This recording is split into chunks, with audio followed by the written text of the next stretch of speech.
Director of Finance, he has been complaining for the past week that he has been tricked into signing a guarantee. And now he realizes that the guarantee is fraudulent after he saw the documentation. So over the weekend, I started doing my investigations, and we found out that they applied for this loan on behalf of 37 staff members, and 2 of these staff members are no longer working for the institution. One was laid off in January, the other one resigned around April. And the other 35 staff members we asked all wrote back in writing saying they had no knowledge that a loan was being secured in their name. So, yes, so, yeah, go ahead. So that's when we realized that this is a big fraud. I said, well, what's going on? So, I mean, this is how things came. I think most of the public know. But I was able to call the bank to ensure that the monies, because 10 million was paid to the landowner, 2 million was paid into the staff welfare account. So we realized that the landowner had withdrawn 2.4 million, leaving about 7.6 million in their account. And the staff welfare had withdrawn about 1.2 million, leaving about 800,000. So I had instructed the bank to ensure that the remaining monies that were left over should all be returned to the bank and frozen. So the CEO followed the process. Now, I asked... The CEO followed the process? The CEO of the bank. The bank, okay. Yeah, so meaning there was an outstanding of about 3.3 million, which put the council at risk, meaning if something went wrong, the council had to pay that money. So I also asked the CEO of the bank, I said, well, how did you give them a loan without a council resolution? Because all seasoned bankers should know this. Yeah. She said, well, I did ask them for a council resolution. At first they resisted, but then later they brought me a letter addressed to you, the mayor, informing you that they were going for this guarantee, meaning you're in the picture. I said, well, that's news to me. I never received a letter. So later I said, maybe it was put in the records and the letter never got to me. So we checked in the records and realized the letter didn't actually exist in the records. Another person that was copied in the letter was the clerk to council. He also said he never got the letter. So it means the whole transaction was bogus. It was fraudulent. Attempt to withdraw monies from a bank or to receive money from a bank on behalf of people who did not know and guarantors who were not aware. So it was a bit shocking for me and a lot of people. So when we called the people involved, as the CEO and the Director of Finance, they immediately confessed, especially the CEO, and said she accepted all consequences that came from it. So I want to go back a little. The process, the process of administrative process. The CEO is the overall head, right? You are the political head, and she is the administrative head of the council. If the CEO is transacting anything on behalf of the staff, naturally the mayor should know. So would you know? So there's 2 structures that are not related in this case. You have the staff association, who have monthly deductions from their salaries, and they elect their own executives to sort of manage their money on their behalf. So they are not really related to the council, to what the council does, as far as they don't need money from us, as far as they don't need things like the guarantee from us. But then when the staff welfare needs money from us, then the council is involved, because this is taxpayers' funds. If the staff welfare needs a guarantee, meaning then the council serves as a guarantee. If they default, it has to come from taxpayers' money.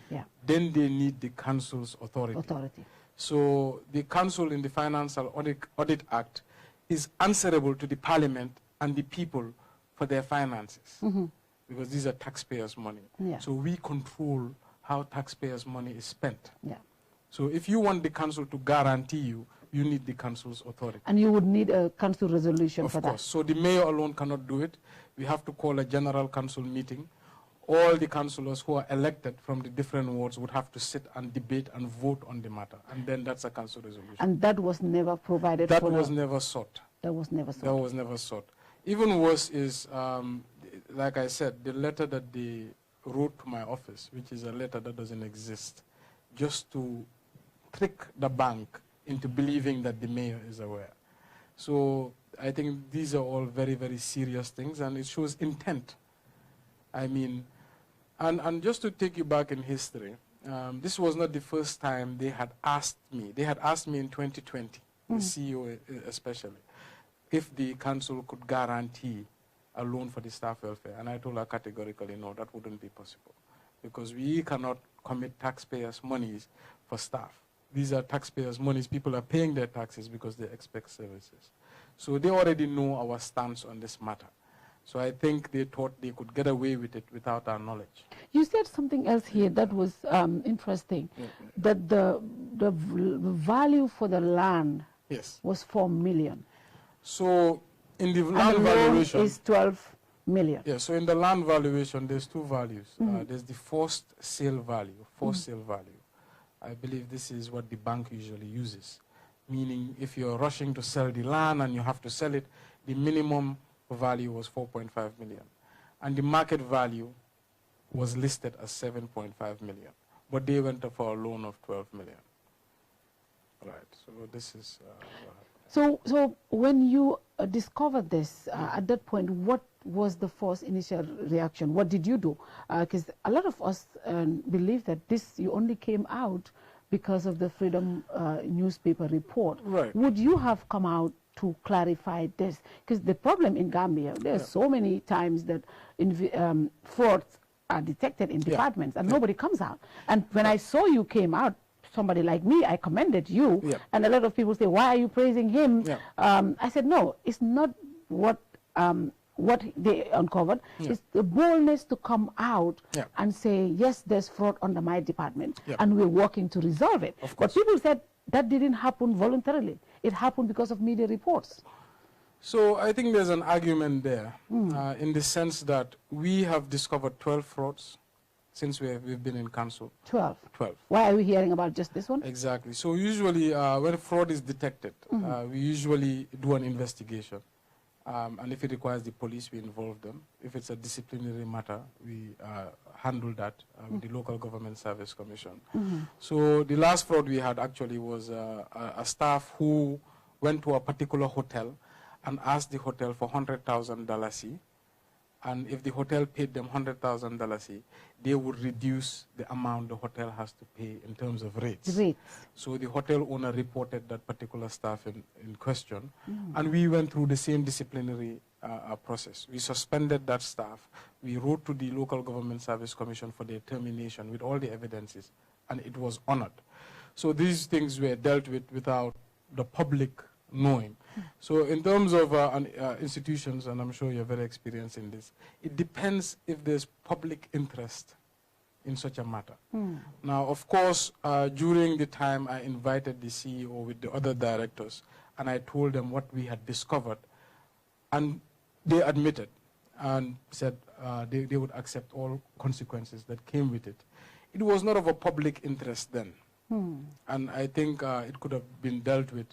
Disciplinary measures would have followed. If a police investigation was necessary or any prosecutions, it would have followed without us necessarily having to come out to the press.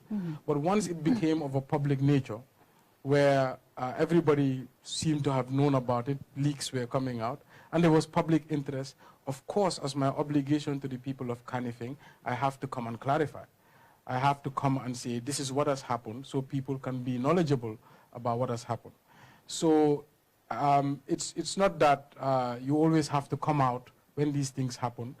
The important thing is that when they do happen, they are caught and they're dealt with. And with the KMC, like I said, 12 occasions now, when these types of frauds happen, we catch it and we deal with it. But if it becomes of a public interest, of course, we have to come out to the public and clear the air via a press conference. So I do know that during my investigations that the council have reported almost about 10 cases to the commission, the local government commission, and recommended people to be, removed. And the council did act on those recommendations. So this time, it seems like a lot of people will say there might be procedural errors from the KMC. For example, the ministry yesterday in a press conference highlighted that the Local Government Act, yes, have given councillors the powers, because we all know that the council resolution is final and binding.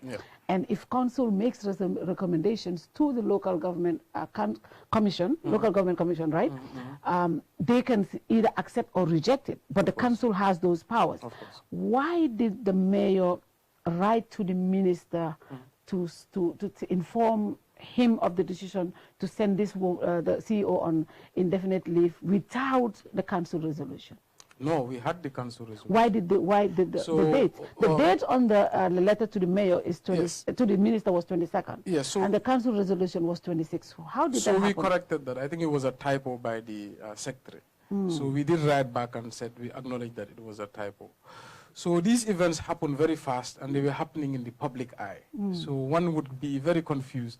Sometimes I look at social media, some are saying 24 million, 30 million. Some are saying it's taxpayers' money. There's no taxpayer money in this. This is a bank money that was guaranteed by taxpayers' money. So it was an attempt to withdraw money from a bank using false documents, using false authorities. And this is where we are involved as a council, because our authority was faked to get these funds.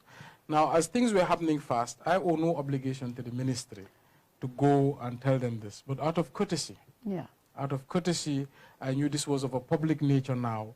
I went to the minister personally to inform him that there would be a lot of news about what is happening in the council, but I don't want you to hear it from the news. I want to tell you personally exactly what has been happening and exactly what has gone wrong with both issues. So, of course, when I went there, I found the CEO waiting there for the minister, which was unusual. But I still went in and I talked to the minister, and he said, can you send it to me privately? Can you send me a letter with all the facts privately? But, you know, I don't think that's the right procedure. I did send him his own letter because that's what he wanted, but we still went through the right procedures, which is holding a general council, informing all the councillors that this is what has happened, put recommendations on the floor to be voted upon. And once the recommendations were voted upon, this is when we wrote to the Local Government Service Commission. And since the minister wanted his own letter, I sent him his own letter. So another thing is, I think it's very important also to be clear, since this is such a public case now. When I visited the minister at that point in time, he was hoping that this could be solved somehow amicably. But I told him, I don't think... somehow amicably. How amicably? What was his exact goal? Because this is important. Exactly, because exactly. I think Gambia has been ranked about one of the most corrupt states. Right. We don't want to be branded that way. So when things like this happen, people want clarity. People want to know our public officials. So I'm not one to repeat conversations I've had with people. But he wanted it to be solved amicably within ourselves, because I think the CEO was there. Maybe he might have felt sympathy. But for me, it's about legacy. I don't want to be labeled as a person who has run a corrupt council or a person who sweeps things under the rug. So this is what made me even want to go the further distance and ensure everybody is knowledgeable of what has happened. Because like you've said, corruption is something that is eating at every institution. KMC is no exception. I've always said it. KMC has a lot of corruption going on, but we have done a lot over the years to plug the gaps. Since I came into office, procurement was one of the first things I tackled to reduce the amount of leakage happening. We eliminated briefcase vendors, people who literally just come to the council, give a few bribes, and go to the corner shop and buy the item. We've come in to reduce waste, and we set up a committee, appointment and establishment, which is in the Act, which is very strict on detecting and squashing fraud. So in essence, the reason that I also came out and wanted everybody to be knowledgeable, to show our zero tolerance for corruption. When the minister said, let's handle this amicably, what was your response at that point? I said I can't. You said I can't. No. But my question is, Talib, the local government commission, service commission, is the authority here, not the minister. The local government service commission appoints with the CEO. Exactly. And they have the powers to also relieve her of our duties. Of course. Yes, the council is, the commission is independent, should be independent. Should be. They are appointed by the minister. Yes. Yes, but they should be independent. Should be. But instead of writing or even having these conversations with the minister, it should have been with the local service commission. Of course, I am the first to agree on that. But when you're working with local government and central government, I am always one to push for a cordial relationship. I'm always one to push for partnership. Yeah. I'm always one to show that, look, we can rise beyond politics and work together. So definitely, I did not have to go to the minister. I did not have to write to the minister, but it was out of courtesy. It was out of the spirit of collaboration and cooperation. I said, this is a line ministry. I think it would be a good idea if I told them. In hindsight, given the way things have gone, I might have not done it again. But I don't regret it because I am a person who always works on collaboration. I like to work with people. I like to build something with the ministry. But the way things have gone has really showed me that maybe my spirit of cooperation is not shared by the other side. But the process is there's a local government service commission. Who's supposed to be independent and not under the control of any authority. Through the members are appointed by the minister, but they should really have their own office. They should have their own secretariat, their own letterheads. This is something we advocated for when we came into office. Yeah. But the ministry insisted that all letters to the Service Commission must be channeled through the ministry and addressed to the PS. And even the establishment committee cannot sign, the chairperson cannot sign. It should be signed by the CEO of the council and sent to the PS of the council. But this is not in the law. What the Act says is the Establishment and Appointments Committee should send all letters about staff discipline, appointments, etc., directly to the Commission. But this is not what has been going on. This is a system that they have imposed on us and saying this is a matter of procedure. It's not normal for the chairman to write directly to the chairman. And these are early fights we had. And in hindsight, I sort of knew it would get to a point like this, where you write to the commission and the ministry intercepts the letter and makes demands, or the commission will not respond. So I think we really need to look at decentralization and devolution of powers. A long time ago, the Local Government Service Commission was under the council and not under the ministry. It was after the act was amended and said now the Local Government Service Commission has to be unified and at the ministerial level. But I think these were all attempts to reduce the powers of council. Now imagine this, Fatou. If you, like your Kerr Fatou, you're the owner. Imagine you had a CEO, but you cannot appoint the CEO. You cannot fire the CEO. You cannot discipline the CEO. But you're responsible for everything that happens at Kerr Fatou. If Kerr Fatou succeeds, it's you. If Kerr Fatou collapses, it's you. But you don't have the power to appoint. So these are things that we've been advocating for a long time. But it brings us to the draft. Because if the draft has passed, all of these things would have been addressed. So, that's why, I've said this to the politicians, the National Assembly members, the draft is just something that is, the failure of the draft is tied down to everything in our society. Because this would have been addressed. The Local Government Act, things have been developed there. You guys had your contributions and it was reflected in the new draft. But then coming back to the issue, did the commission ever write back to you guys? The commission has never responded. So the ministry has made demands and said you have to rescind your decision or the commission will not respond. And I think this is a gross overreach of powers. Now, I think sometimes the ministry forgets that we are elected officials. We fought very hard to be elected into office. We are not accountable to anybody but the people and the representatives of the people, which is the parliament. It's in the act. The ministry is there as a guide. The ministry is there as a supervisory body. At most, what they can do is say, look, we have observed that you have made certain errors or you have done A, B, C, and D. Inspectors. Well, the inspectors, I think there's ulterior motives as far as I'm concerned. But that is within the minister's powers. It's within their powers, and we have no problem with being inspected. And I always say, look, my office is open. I'm not under any false impression why I'm in office. I'm a public officer. I'm an occupant. I come and I will go. There's nothing that is private in my office. All the documents are for the preview of the public and for the interest of anybody who has interest in KMC, really. So really what I'm saying here is the ministry should guide. If we misstep, the minister has an option to call a general council. Yeah. The minister can call a general council and give guidelines as to how we should operate. If we you can either accept or reject. Yeah. If we decide to reject, he can call another general council, which is section 151, and he has another list of options. So this country is built on systems. They might not be the greatest, but there's a system. The law has checks and balances. And I mean, there's courts. Even if there's a point where there's different interpretations of the law, council believes we have certain powers, the ministry believes we don't, he can also go to court. And then it will be settled outside of these various departments. So I guess what I'm saying here is, I think the ministry should have just observed and let the commission do the talking. And it's happened before. Yeah. We've done things in the past where the commission has written back to us and said, no, we think you should do this, and you should do that, and you should do that. But in this case, I believe why there's that extra interest. Why do you think there's that extra interest?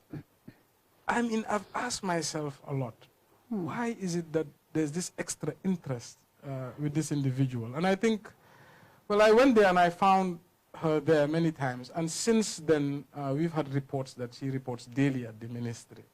And I think this is even compromising the minister's position or the ministry's position. Because if you're to even do inspection, why would you be meeting with one of the accused parties on a daily basis? For example, we have information that when these people were detained by the fraud squad, the ministry called the fraud squad and asked for their release. Can you verify that? I mean, we have heard that, but are you able to verify that? Because these are serious allegations. Because when we reported to the fraud squad, we were put in the picture through sources on the ground that they have reported to the fraud squad. But they were released without condition, and they went to the ministry and they wrote a petition. So, and then that petition, if you look at the minister's letter, it was that petition that prompted him to write and said they are going to inspect us based on the petition. That's where I'm coming in. Yes, yes. Two things here that baffles me. Yeah. Number one, you asked why this case they're particular about it. Yes. I might say they're particular about it because they said the deputy mayor was also involved in the scandalous audio recording, which they believe the mayor has not addressed properly, but instead he is addressing this one because of partisan issues. And let me come in. And that might be a reason why the ministry is so much interested in this case. But number two also, what baffles me as an individual, the ministry is more interested in that case than this other case.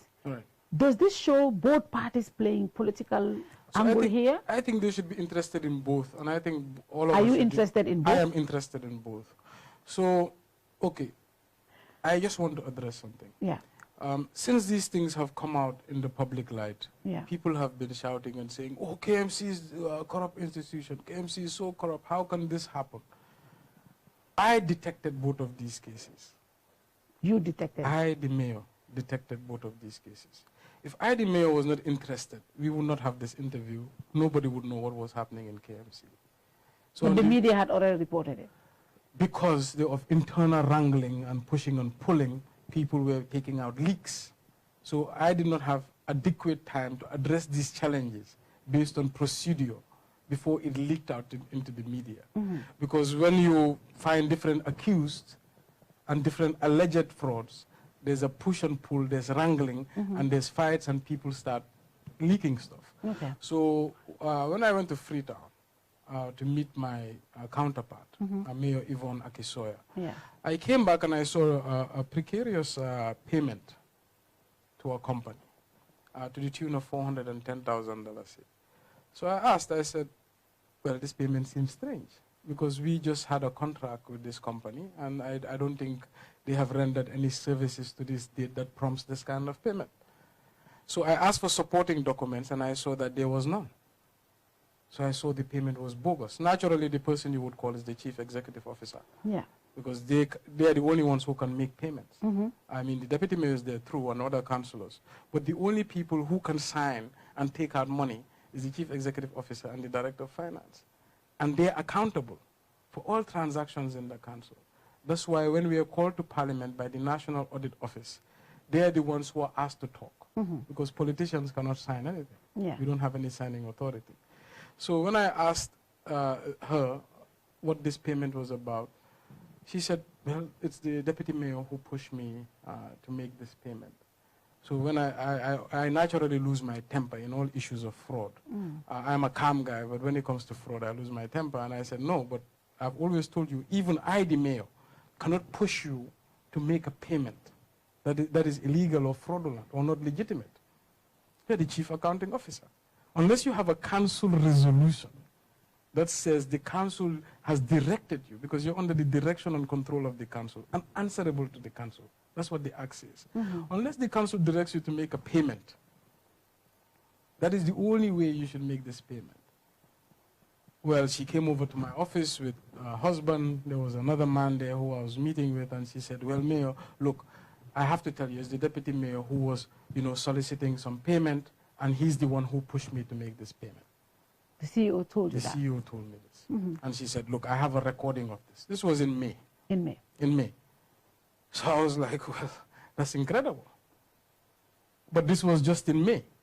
So I had caught them doing a transaction, or her, but her defense is somebody else pushed her to do this, who's also a high-ranking officer. So I have to take my time to detect what exactly was going on. So what I did at that point, I said, okay, now what we'll do is we will cancel this transaction. So I even called the owner of the company to come, who said he was also unawares. This was a payment that's been transacted between the CEO and the other CEO of his company, and he was not even aware of this transaction. So I said, okay, I will write a memo now. This transaction must be cancelled. You understand? So I wrote a memo to that effect. So the deputy mayor's case was a case that we are going to investigate, but it's not as simple as many people think. So let me come in. This was way back in May. In May, she told you about this recording. And naturally, that's a couple of months ago, like months back. In fact, that was the first one you detected before this one. Exactly. Why are we hearing this one first? Even during your press conference, actually, my reporter was on the way getting there. When I heard you speak, I was not happy with the way you handled the deputy mayor's case, because you praised the deputy mayor, knowing what you know. You praised him being hardworking, but somebody who was already involved in something.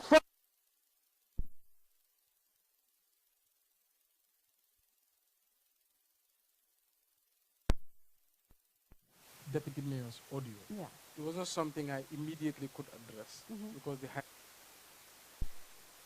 I also kept very close to my chest. The people in the room knew about it, and it was something I was going to get back to. So it was in the Ramadan as well.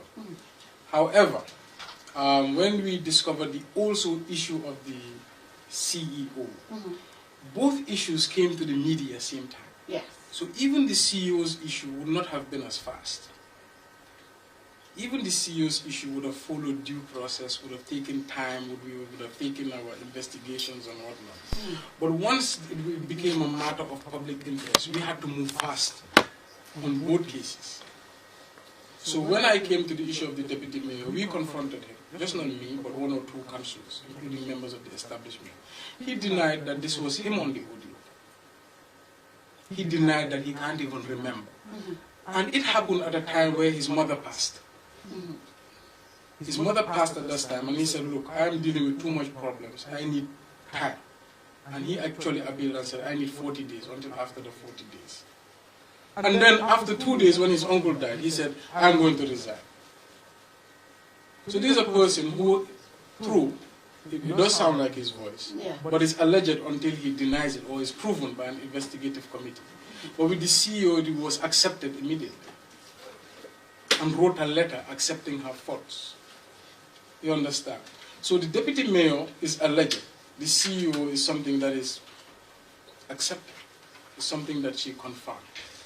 So maybe people are saying I should not praise the deputy mayor, etc. Especially when you have uncovered something like this, even though... Well, like I said, it's alleged, right? So what I was speaking to is his service to that time, and speaking to what his resignation said. I think I owed him that little. His resignation said, I have resigned on personal grounds. You understand what I'm saying?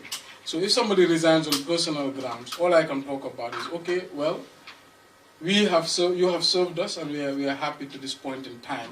But we did announce that we have opened an investigation against the deputy mayor. So, and we have now made sure that, because when we had a council meeting, councillors from different parties did ask and say, we do not think it should be dominated by any one party. We would like all parties to be represented. So we made sure it's a multi-partisan panel, and also that the chairperson is an independent person, which is an expert. So this is the panel we have set up, and the reports will be made public, and the recommendations will be brought to the council.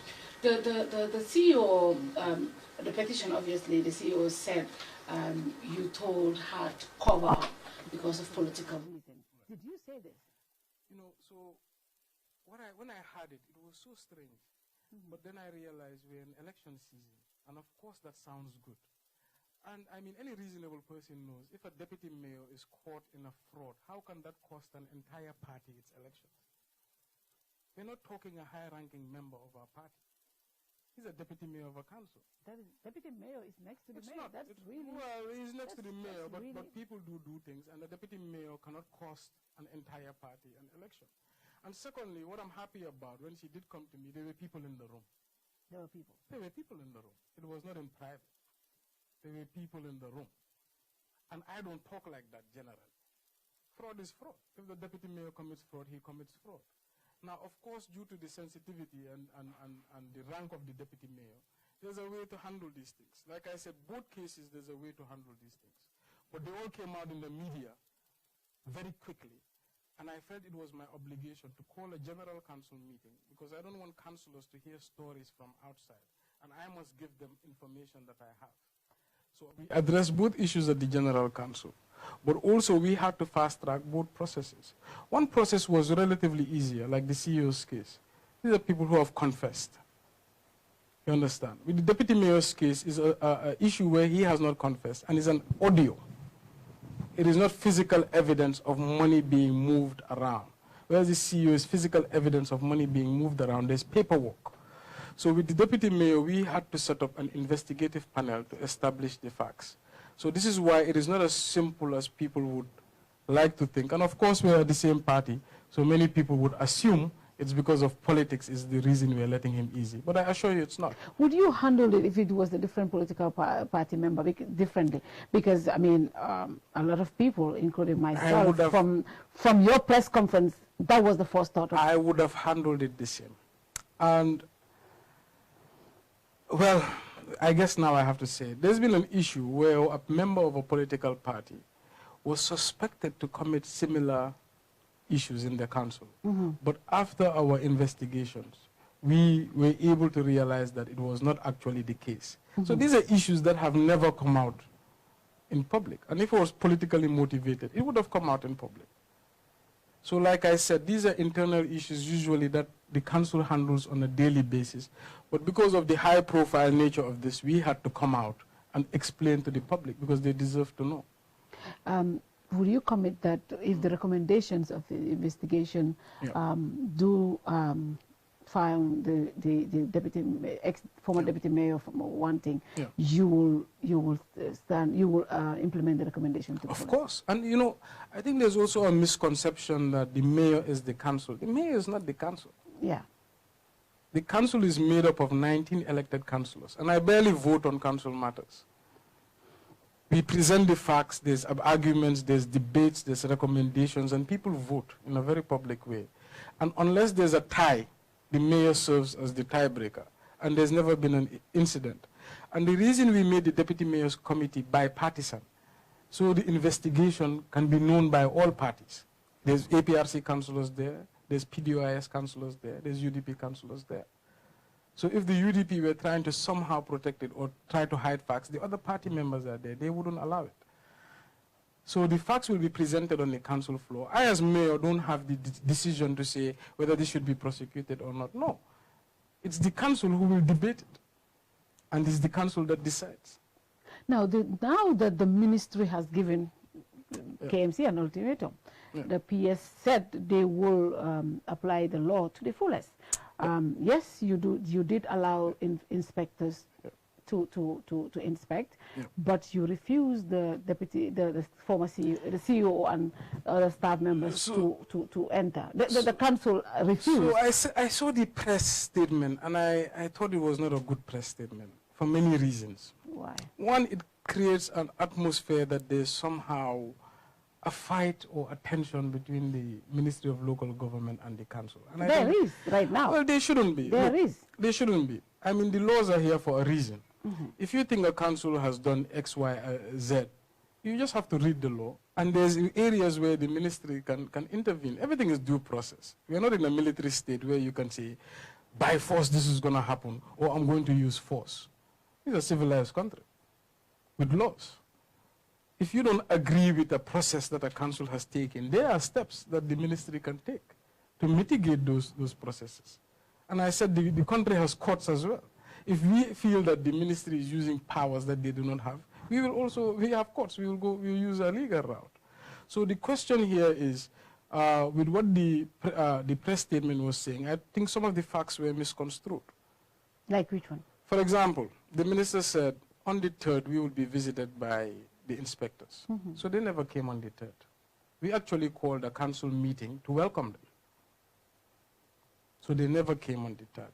On the 4th, they did not come up, which was the next day.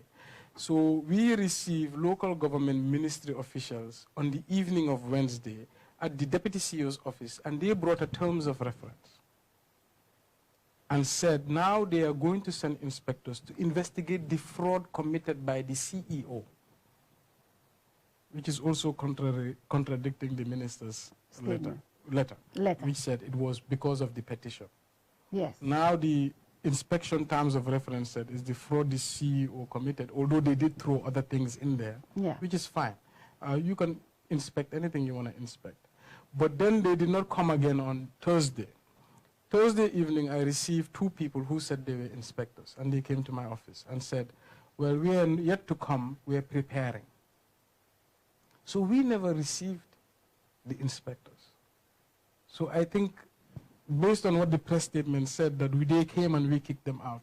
What happened was, the council has passed a resolution that the CEO should go on leave pending the outcome of the investigation. And the law says the CEO is under the direction and control of the council and answerable to the council. So if the council directs the CEO to go on leave, and then the CEO comes to the council with media, or the CEO says that she will go into her office by and force, what does that tell you? It's because she got a letter from the ministry. But the ministry has no legality to give the CEO a letter and say, go by and force to the council. Remember, the CEO is not a staff of the ministry. The CEO is appointed by the Local Government Service Commission. That's where the problem is. Yes. So the commission is silent about the entire issue. So the commission should be the one talking. The commission should be the one talking. And it brings me back to what I said to you. When this commission was being set up, I had concerns about their independence. I'm not saying that they are not good people, because they have actually ruled in favor of us many times. Many times, yeah. Right? And I trust the members there. But has the ministry allowed them to go on their own and independently do what they're supposed to do? I never trusted that that process was done, because I believe they should have their own office, they should have their own letterheads, they should have their own secretariat, and they should be able to communicate directly with us. And we can keep the ministry in copy. So we should be hearing back from the commission, and life would have been a lot more easy. But now if the ministry is saying, the CEO directly, go work at KMC, even though the council has asked you to leave, it creates a crisis that doesn't need to happen. And I don't think we need to personalize this thing. It's not the mayor individually who said, CEO, go away. It's all elected members of a council. So I think if we follow the processes and what the law allows us, we can have disagreements, we can see things differently, but when we follow the process, things happen amicably and they self-correct. So I think the ministry should allow these things to happen and solve amicably. But if you release a press statement and threaten a council, you wonder what kind of country we're living in.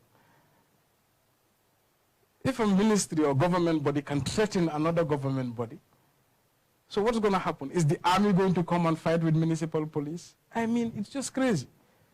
I think what we should see happening is let the commission say, okay, KMC. What happens if the ministry want to impose what they it would be totally illegal. Because they are going to, if they bring the police or the paramilitary to enforce, to make sure that the CEO comes. Did you hear what you're saying? Well, if the ministry brings the paramilitary, because if the council police, if the council police refuses the CEO entry, yes, the ministry decides to bring the paramilitary to... With what legality? So I think also there's a misconception here. The CEO, we did not say the CEO... Are we having another impasse at KMC if that happens? We are not saying the CEO cannot enter the premises. I think there's a misconception here. Yeah. When the council passed the General Council resolution that the CEO should proceed on leave, and the law says the CEO is in the direction and control of the council and answerable to the council. If you direct your staff, go on leave until we know what's what, or until we hear from these guys or that guy, and then you insist on come to work the next day. What is the point of a council? What is the point of a mayor? What is the point of all these structures? It's better we dissolve them. It's better we remove the councils completely and we just have structures that are all answerable to the central government. But the reasons we go for elections and we have the mandate of the people, if we direct you, whether you think it's right or wrong, you have to go. And then let the regulatory bodies and etc. use the different parts of the law to correct the situation. I think this is what a civilized society does, a society with processes and procedures. If you feel a body has done something wrong, you use legal instruments and correct it. So I think the press statement was terrible. I think it shows a very dark past of what Gambia used to be, where it was force and not law, where it was not about democratic structures, it was about the iron will of the people with the power. So what we don't want, this is new Gambia we say, we have to follow the democratic processes and what the law has allowed. You have quoted many sections. But I think the ministry did not even need to get involved. If the council wrote to the local government service commission, they could have simply written back and it would have been taken up at a council meeting. Yeah, I believe this should have been between the local service commission and the council. Exactly. Definitely, that is clear. Exactly. That's what the law says. Exactly. That's what the law says. That's what the law says. Yes. It should have been between the local service commission and the council. Exactly. But do you think all of this is politically motivated? Of course. Look, I don't want to give you a long story or beat around the bush. We're in election year. In this letter, we said we are sending you on indefinite leave. The minister called me and said he's not happy because it seems like a disciplinary action. I said, well, Honorable, if this is a disciplinary action, it would have said suspension or we would have taken benefit. He said, yes, but you have reduced in your letter, you said all non-mandatory allowances must be removed. I said, okay, well, I can take that point to the council. At first, he wanted me to just write and correct it. I said, no. After I called him, I said, no, actually, I have legal advice. As a mayor, I cannot overturn council decisions. I have to take this matter back to the council. But when we took it back to the council said, look, Mayor, let us use this analogy. If you catch a thief in your shop, or your employer who's in your shop is stealing from you, if you catch them red-handed, and the police are involved, do you tell your employee, man, keep working until the police investigation is done before you leave my shop? No, you tell the employee, can you leave my shop until the police tell me whether you're guilty or innocent? So the council said, no, we still want to keep them away from the office. However, we will return all their salaries, at full salary. So we actually took the minister's objection via a telephone conversation and did this adjustment. And remember, this is not somebody we are accusing. This is somebody who has confessed.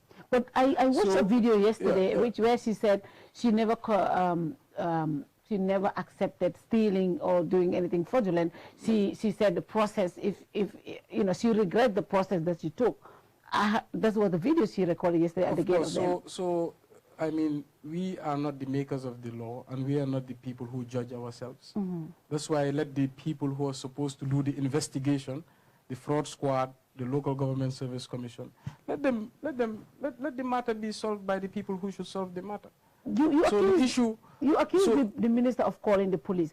Are you confident that the police will... No. I'm not saying that I'm accusing the minister. What I'm saying is... You said you allege got information that yes, he that called to let them go. Exactly. But so now, are you confident that the police will deliver a fair investigation in this case? Well, I think if the police did the investigation, I think it would be fair. You think so? I think. I don't have any reason to believe otherwise. And we have a good relationship with the police, Kanifing Municipal Council. Of course, there's issues of interference with the police. This is a history that has been happening in Gambia. But I think if they're allowed to conduct the investigation, I'm confident that they will do a proper investigation. We have faith in the police. And like I said, I don't have fact that the minister actually did it. I said, this is what we heard. You heard, okay. But based on everything we are seeing and the fact that she's always at the minister's office, it makes us think that maybe it's true. So I think, Fatou, this issue is an issue really I don't like dwelling on. Yeah. It's an issue that I think should just be pushed to the right channels. Yeah. But I think corruption is something that has been eating at the core of our nation. When I came into office, like I said, I knew if I could not tackle corruption, there's no way I can succeed as a mayor. So we've been consistently looking at even how to go digital with our revenue, to remove as much money from people's hands as possible. Because we know Gambia is a cash-based economy, but with cash, there's a lot of leakages. Yeah. So we are completely dedicated to see our revenue boost so we can bring more services to the people. When we came into office, the revenue of KMC was $125 million. 3 years later, we have boosted KMC's revenue to over $250 million. It's unheard of. We've more than doubled KMC's revenue just because we are able to plug many gaps and many leakages. It's by no far a perfect institution. It is also an institution with still many leakages, and we still have a long way to go. But if councils also had the power to hire and fire, if councils had the power to bring the capacity they needed, if they found people wanting to get rid of them, we would be in a better position than we are today. So I think, in a nutshell, this is a very unfortunate situation, but I think it's something that we have to accept because it does happen. What is important is how do we get out of it? How do we come from it? So, Lord, you know, a lot of people applauded you for your stance fighting corruption, and I included, and I still stand by that. But, you know, a lot of things came up also. People said, I was talking to somebody randomly, and the notion was Talib mungi fata buntai leke kay KMC taxna sax his favorite ninko buge wara buge KMC buge wonko nonu because buntai yep la fata ken muna tuta leka KMC buntu leke kay la won. Why instead Talib si bopam mungi enrich family? Let me come there. Number one, is KMC legal services offered by your mother's firm? This is an accusation. Bohamne is everywhere. Your mom's legal firm is the one being retained by the council. Number one. Number two, also the insurance company that your family owns is the one that insures KMC vehicles. Is that true? So I think first I'll answer your first question, which is, do I get a lot of flack and a lot of hate because I am perceived to fata bunte? Bunte. Yes. One time, one staff was heard saying, KMC ne hatut. And I asked one of the staff, I said, but KMC was known to not be able to pay salaries sometimes for 6 months. Since we came into office, there's never a time we're even late on salary. Salaries are paying religiously almost on the 25th of every month. I mean, if you receive your salary, why would you say ne KMC ne hatut? Mochati? Exactly. So the partying that was going on, the giving of different items for free, the doorways of eating money indiscriminately, Those things don't exist anymore. KMC, when you come now, is a serious institution delivering services. And every day we are looking at ways to create more blockage, to limit the leakage or eliminate it. And this is where we need Gambia to be if Gambia wants to progress. The taxpayers' money should work for the taxpayers. And you cannot buy something for $1 and go sell it for $20. You cannot go into procurement and be overpricing things for a kickback.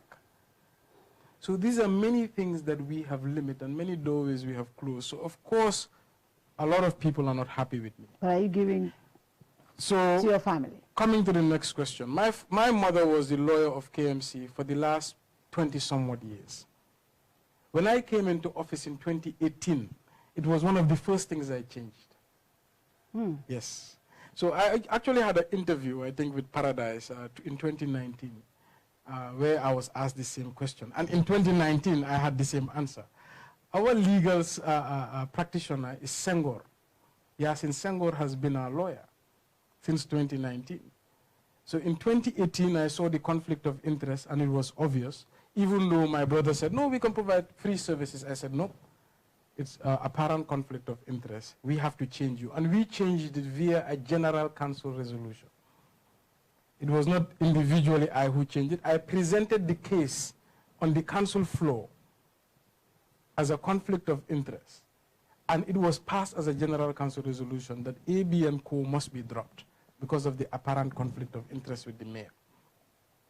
Takaful Insurance, I used to work for Takaful Insurance in 2010, and I used to come to KMC in 2010 and insure their fleet of vehicles. But when I came and I saw Takaful is insuring also a lot of KMC vehicles, we reduced those vehicles. KMC now has 5 insurance companies. True, Takaful is still a part of them, but a 5th. But they have been insuring KMC for more than a decade. When I was marketing manager of Takaful, I used to meet Commander, then the Commissioner of Police, and I used to insure the fleet of vehicles. So I mean, it's easy for people to come and just pick things here and there. But what I've done is, since I've come into KMC, I've tried to be a public servant with a difference. I've tried to be a model for everybody who wants to aspire to be a public servant. Many people don't know, when I came into office, the mayoral car I never used. They wanted to buy a car for the deputy mayor because they said the deputy mayor did not have a car. I said, no, we have come to say we are saving taxpayers' money. So I gave deputy mayor the then mayor's car to use, and I used my personal car for more than 8 months. I used my black Durango, which I campaigned with. I know it was a car that was very popular amongst the youths. I used it for more than 8 months, just to avoid using taxpayers' money to buy a car. In one council, one of the councillors stood up and said, it is very embarrassing for us, Mayor, that as an entire council, as the entire people of KMC, we still cannot provide a car for the mayor that says Mayor 1 or KMC 1. I said, no, well, I'm very comfortable with my car. It's a good car. It's an expensive car. It's a car that I own and I bought with my own money, and I would like to continue with it. But they insisted. I guess it was to show me that, you know, they're happy with my work or whatnot. And they said they want to buy a car for me. So the car they bought was originally $4 million. When I saw the car parked at the office, I immediately felt guilty. I am the one going every day and advocating how do we make people's taxpayers' money work? How do we ensure the money our mothers are sweating for in the market are going to the right place? And here I am, now with a $4 million car. You can ask around. I returned the car, and we swapped it for half the price, a $2 million car. And it's the car I drive to date. The deputy mayor's car is bigger than mine. The CEO's car is nicer than mine. So we have done a lot that people don't talk about, and we have tried to show a lot of practice. Many people don't know that I never take my car home. There's not a day the mayor's car parks at my residence. The car drops me home and picks me up every morning for the past 3 years since I had the mayor's car. It drops me home and picks me up every morning. It parks at the mayor's office. So I want to show people that public office cannot be personalized. It's not yours. And when I started it, I thought, okay, maybe this is just me trying to set an example. But when I traveled the world, I went to Madison City Council. I went to a council called Massique in Belgium. I realized that this is standard practice. Public cars are not taken home. Public cars are parked in public offices and are only used for public duties. So go to KMC tonight on a Friday. You'll find my car parked there from Friday, Saturday, Sunday, and the driver will pick it up Monday morning to pick me up. And every night it will sleep at KMC. So I want to be a public servant that shows that, look, we have to make taxpayers' money work for taxpayers by eliminating leakages, by controlling the funds, by not exploiting our offices and buying and procuring things that we like. So this is why I thank God that I have a business that works very well. I have a business that I've had since 2014. It employs almost 30 staff. It's been thriving ever since. And my business is what gives me my lifestyle, not the council office. So I am proud of that, and that's the only way I could be mayor. That's the only way I could be mayor. I would never be mayor. I would never be a public servant if I could not earn enough outside public office. So what is your relationship with your councillors? The relationship with my councillors, especially the APRC ones, has been great. And there was a time when the UDP councillors would be jealous and say, Mayor, why are you closer to the APRC councillors than us? Because my relationship when it gets to council is not based on what party you come from. I like councillors based on what their agenda is, based on what they're doing for their people, etc. So my relationship with all the councillors has been great. And since I came into office, I have taught the UDP councillors to embrace members of other parties. So that's why when issues come, very rare do we have a conflict in terms of voting.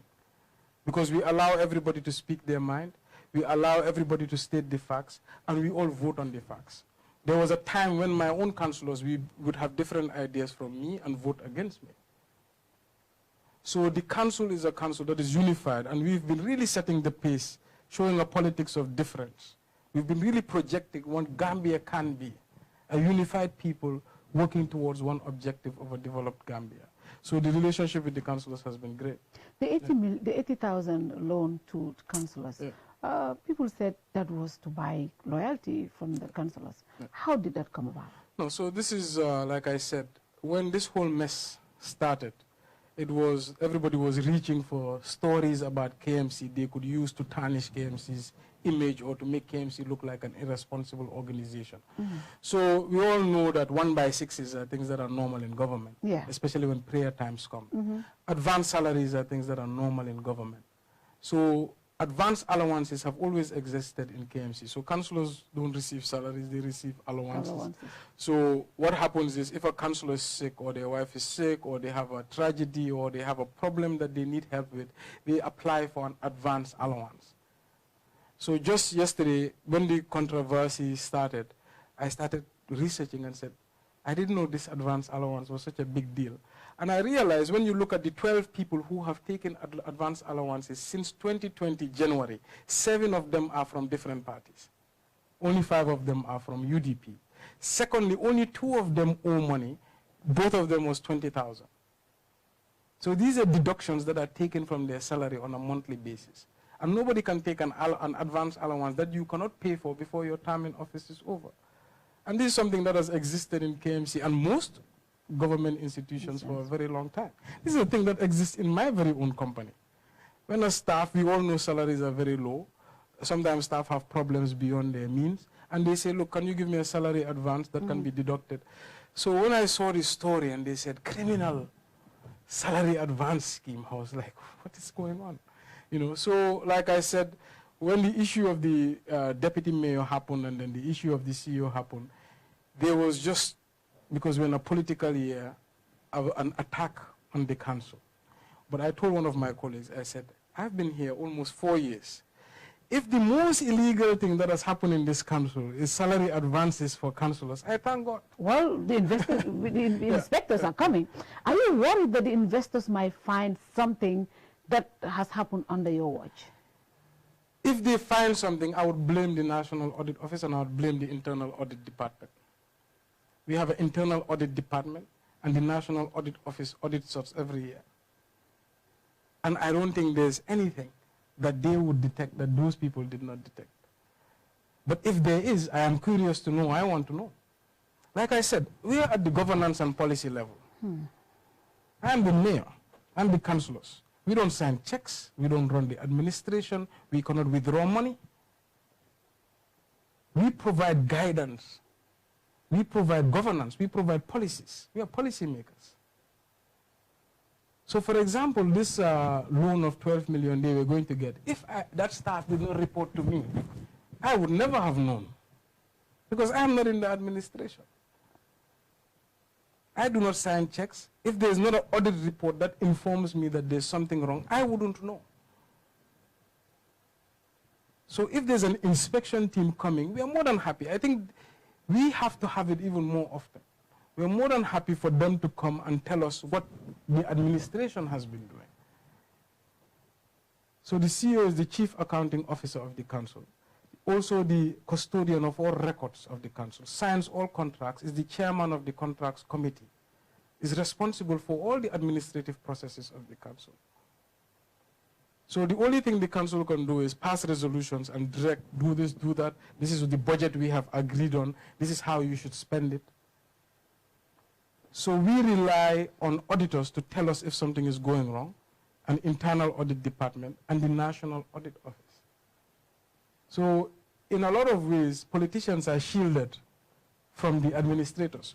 So for example, we have a local government select committee that invites every council to parliament every year to review their audit report and their management report.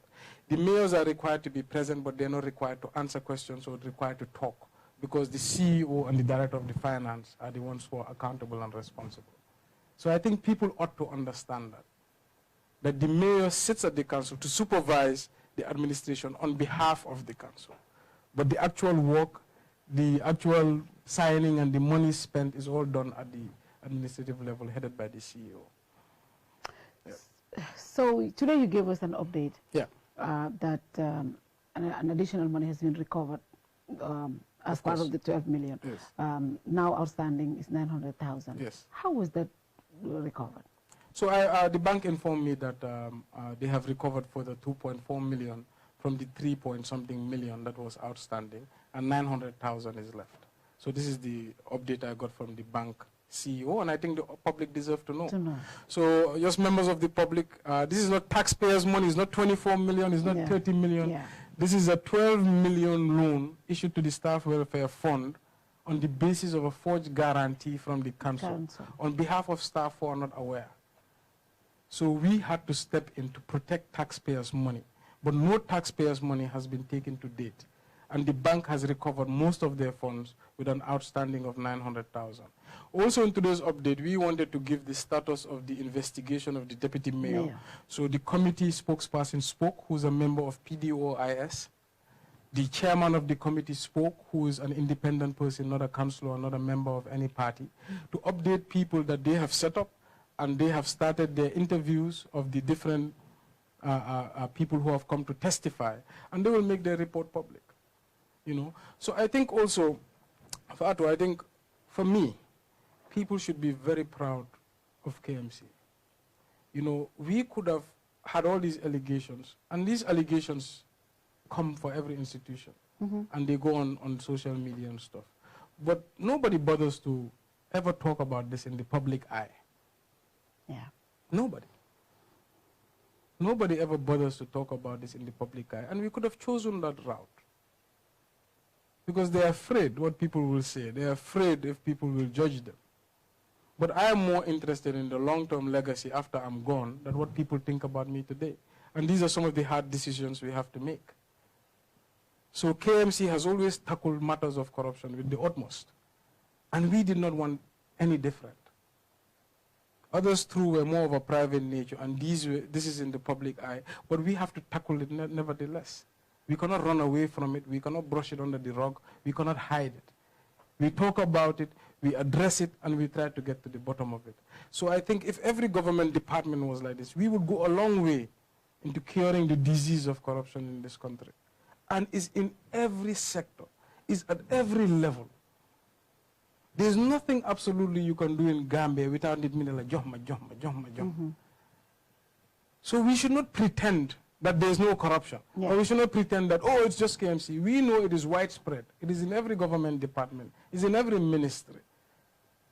It is in every company. But if we allow it to become our culture, if we have this culture of silence around it, we will never see a Gambia that can develop. We will never see a country that can benefit our children. We will just be fooling each other with false political promises and thinking that Gambia is going to somehow improve by itself, but it will not. We have the power to fix this country or not.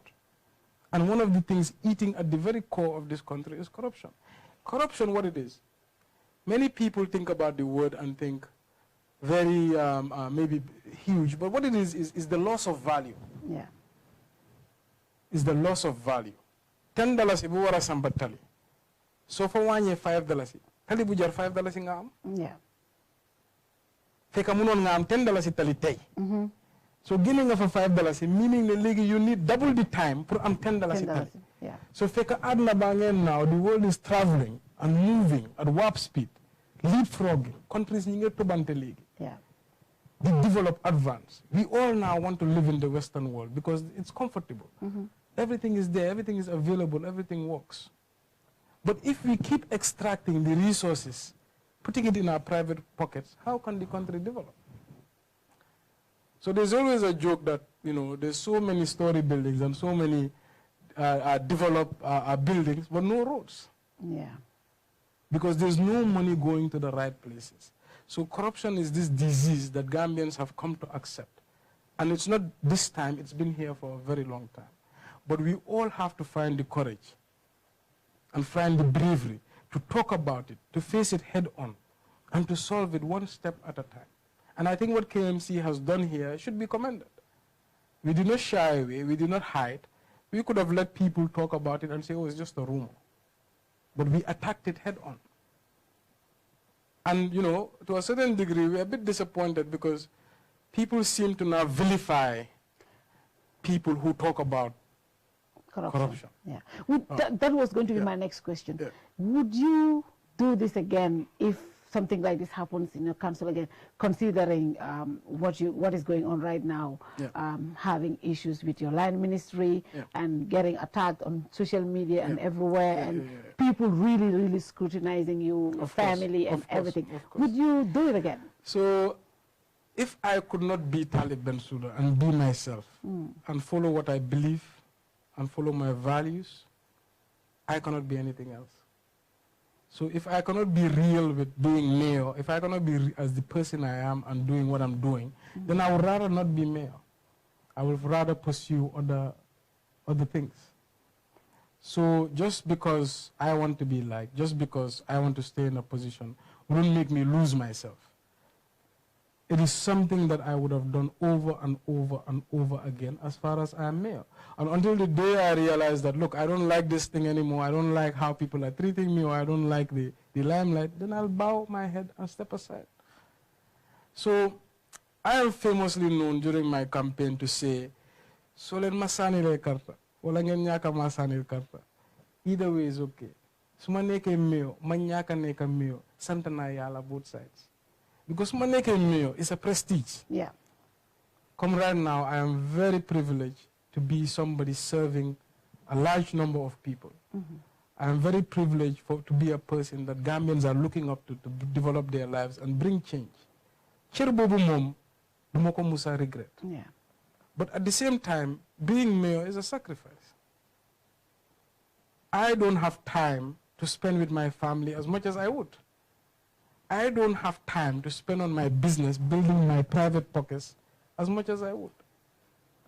So what people fail to see is the opportunity cost, the opportunities I have left, the life I have left to serve the people. So a lot of people don't understand. Because for many people in this country, being a politician is an upgrade to one's lifestyle. I mean, I don't want to talk like this all the time, but I think it's people deserve to know. Yeah. My private car is better than my mayor's car. That's why I don't care what the mayor car is about. And like I've said, with the lifestyle I want to live, if I could not provide for myself, I would never go into politics. But I think, Fatou, we need this different type of politics in this country, where you go into public office and your focus is the massaf. Man might choose this path. Path is sacrifice.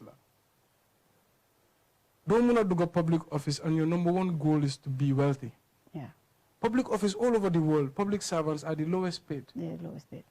Could do a public servant, that's what it means. You're a servant. Yeah. When you ran for mayor, you were the youngest person. Yes. You are still the youngest person elected, and so many people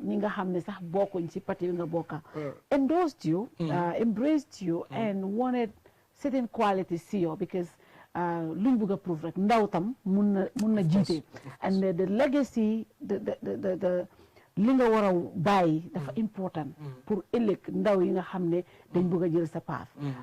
Ban legacy la Tali bëgg a bàyyi fii when it comes to good governance, when it comes to tackling corruption, when it comes to good leadership? Because ni ma ko waxee, as the youngest mayor elected in this country, a lot of young people suñu waxee ñu ne xay Talib su ko mënee def mun naa koo def, waaye Talib lan la fi bàyyi am na solo pour xale yi mun a xool lan la fi Talib bëgg a bàyyi. So first of all, I will tell you a little more Dugasi, and I will keep my story short because politicians we talk. Yeah. When we were trying to remove the former president here, and I think many Gambians supporting the candidacy of Adama Barrow, I joined a group called Gambia Has Decided. That was my first ever engagement in any sort of activism or any sort of politics. Man, I'm a businessman at heart. I like business. I've been doing it since I was 19 years of age. When I came 19, we don't like business. A lot of people don't like businessmen, politicians, like Donald Trump. So when I was 19, I started a painting business, Canada, and I had 12 staff. That was my first taste for business, and I loved it. And business, you make your money, you spend it how you like. Kendula haras, yako mom, yako lige. Since then, I've had a series of businesses. But in 2016, you know, I came home in 2011. I'm a Dika Gambia. I want to be close to my family. I want to be close to my mother as Muyemak, ma fekeko. And I just wanted to be home. Dika bi, feel like jogi, feel like musa comfortable, feel like musa neka, kuma muna neka, or the most I can be. Yeah. So 2016, Maduga Gambia has decided, okay, Yajame has to go. Okay, banya, lose na banya, nakala nyode. So that was the first time I actually engaged in any sort of politics, to be honest. And the rally of Adama Barrow in Bakau is the first political rally I ever attended. Wow. And probably the first T-shirt I ever wore of a political party. Wow. Even though my family has always supported the UDP, and before then the PPP. But you know that most of PPP are now the UDP. Yeah. I entered into sort of politics, and I got a taste, and I said, look, I think I can do a lot if given the right opportunities, but I didn't know where to start. But the reason that I really got into it, dama talk money, man's money is 65 years of age, or mawaja de, feka mangi amon this urge bu maneke hali, na musa rechu, ma dem bem mak mane luta amuma fit bi, ma try rek ma def luma mun pour yobus ma deka kanam. So this is what pushed me into politics. And the first thing I targeted was a member of parliament, because I wanted a position that I can balance my business, family, and politics with. And I thought parliament would allow that balance. But I was late to apply for the UDP. So the next thing that I was encouraged to do was to go for councillor of Kololi. So money, okay, let me go for councillor of Kololi. That seems also like a part-time gig. But then I had this very influential uncle of mine, Uncle Kutubo, who really looked at me as a son and said, Talib, with all your capability, I think you have to go for higher. But I said, well, what? He said, Mayor. But Mayor, Mayor looks like an old man job. I am a young man. Yeah. And he said, no. Demal for Mayor, trust me, you can do it, you can win and stuff. So I took his advice. So this is how I sort of went through this journey and became the mayor of KMC today. Yeah. And what would be your legacy? So my legacy for me is a brand that, you know, we have to build this country. and we have to build it on firm foundations. Everything about my politics is a vision and achieving it. Even if you look at my concepts from the Mbalit truck, from all these other projects, it's about a big vision, creates jobs, creates values, has sustainability. I want to be remembered as the can-do person, the person who can create.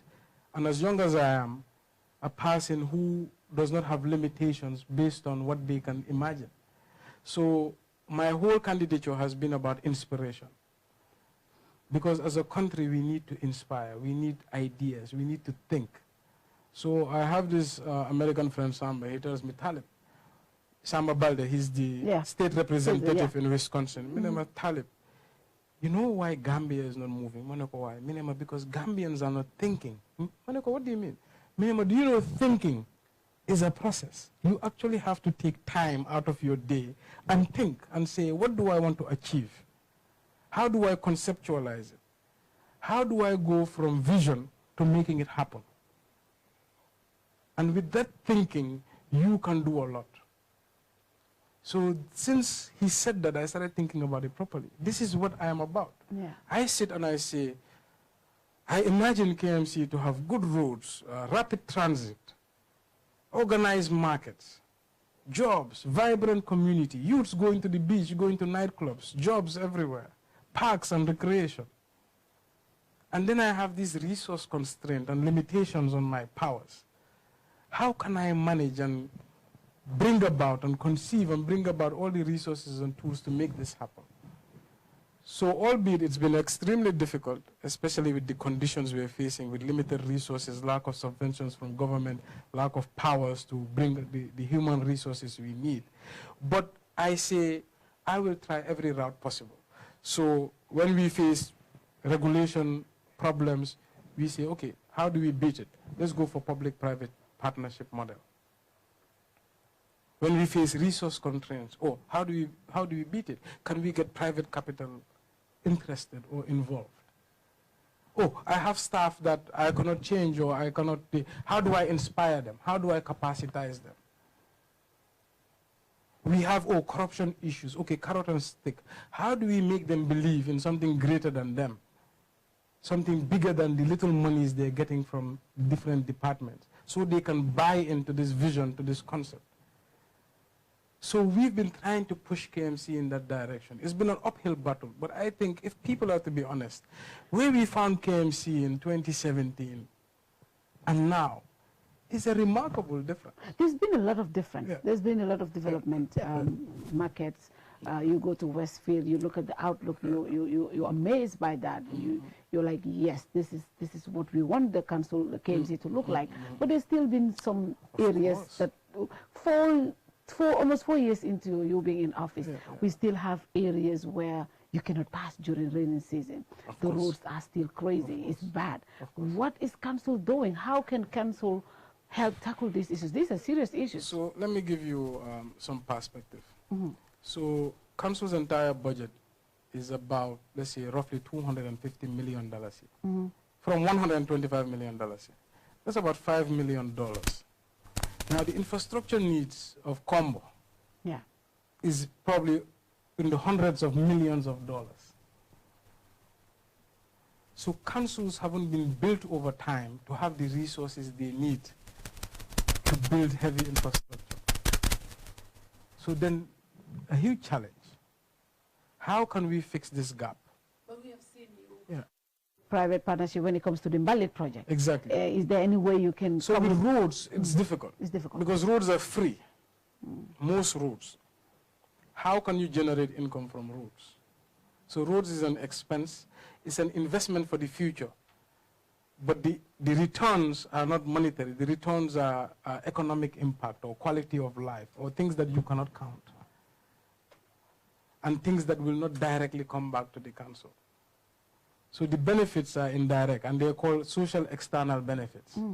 So with roads, what you need to do is you need to work with central government, and central government is best positioned to fix this, and they can work with councils.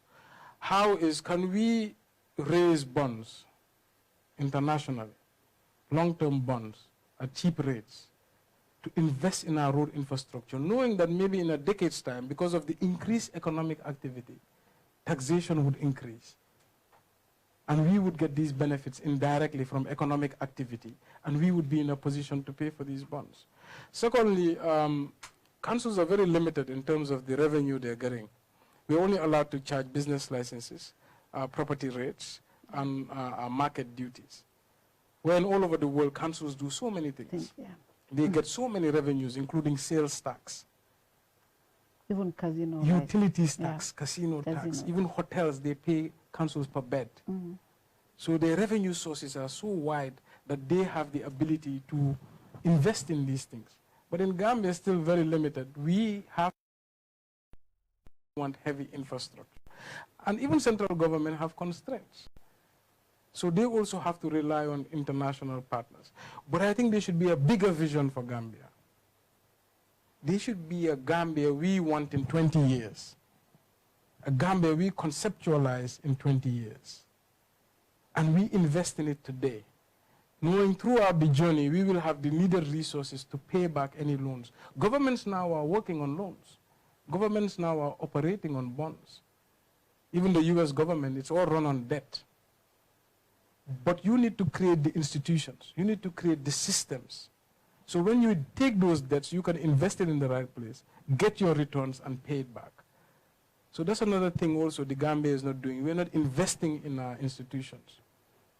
We're not building the structures. We don't have the human capacity we need to build the Gambia of tomorrow. So I think this country needs a larger vision, and we need everyone to buy into it, regardless of political parties. And KMC is ready to buy into any vision. We are actually seeking every day, how can we work with government? But then, like, considering this relationship with your line ministry, are you able to get any support it's or difficult. work difficult with government? Because central government should be working with the local government. With this relationship, how is the working relationship right now? I think the relationship can be salvaged. I think this is one incident. However, I must confess that in the past, we have sent many concepts that have fell on deaf ears. I've sent the KMRNP concept, which is the Kanifing Municipality Road Network Project, never got a response.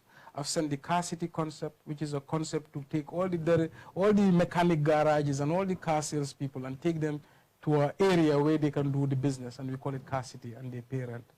It has fell on deaf ears. I came up with a concept where we can create a boulevard, a tourism boulevard, from Sting Corner all the way to Senegambia, where all it has is tourist spots, walkways, leisurely areas, proper lighting, parks, recreation, where families can walk and tourists can come to and create economic activity. It fell on deaf ears. So it's not for a lack of trying, and we will never give up. As far as I'm in public service, for me, this is not personal. Even these fights, I mean, they're not personal. Once I leave office, I can call anybody. Because I guess the arguments are because I am mayor or I am from a political party, but not because I am Talib Bensouda. So I can compartmentalize these issues. I have tried many times to even do something with the president for the sake of the people of KMC. For me, I don't believe you need to corner your development so people can love your party or love you. I think God rewards.